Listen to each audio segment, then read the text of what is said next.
Hi, welcome to Mondays with Melissa. So we've reached number 5 in the top 5 questions people ask about Medicaid, elder law, and estate planning. Question number 5 are the main priorities in estate planning. So what is it that people should be looking to do? What are most people looking to do when they come in to start talking about an estate plan? Number 1 is asset protection. That typically is primary concern when people come in.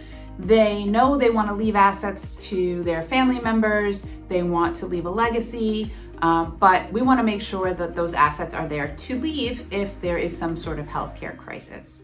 So asset protection is one of the biggest priorities that people come in with when they want to talk about estate planning, and that's when we get into gifting, we get into irrevocable asset protection trusts, moving assets into those trusts, and setting things up so that we start the 5-year clock for Medicaid purposes in case someone needs nursing home care, and how we start to protect the assets that you've worked so hard to protect and to preserve over the years. So that is the number 1 priority typically. Number 2 is making sure that your wishes are followed out.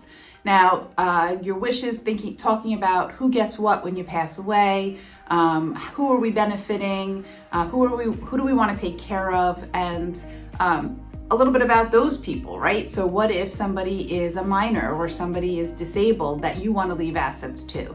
And what's the best way to make sure that that happens so that they benefit from the assets and not affect any other government benefits they might be receiving, or that the money doesn't get into the wrong hands or the hands of somebody who may not be really ready or mature enough to receive it.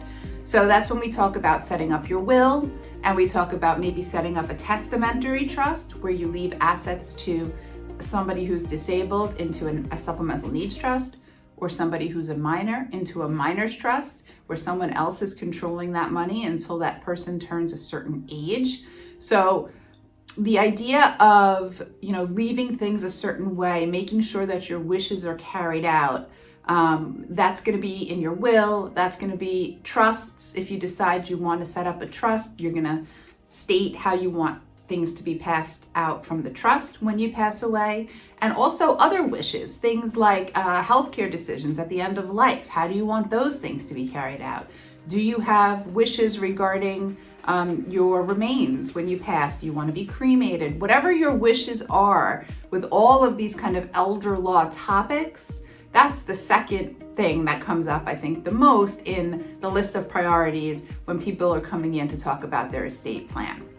So we have asset protection, and we have making sure your wishes are carried out. And then, of course, we have tax planning and preserving the assets. And of course, this is going to be a conversation that's case by case.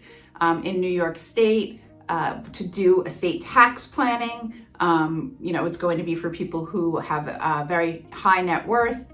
We don't know where those numbers will end up one day, but we talk about some tax planning, certain types of trusts that we do, special language that's put into the wills for spouses to shelter any assets that are over the estate tax numbers. So there are different tools that we can use and different vehicles in creating your estate plan to really try to reduce your tax risk and what your family members would ultimately have to pay in taxes.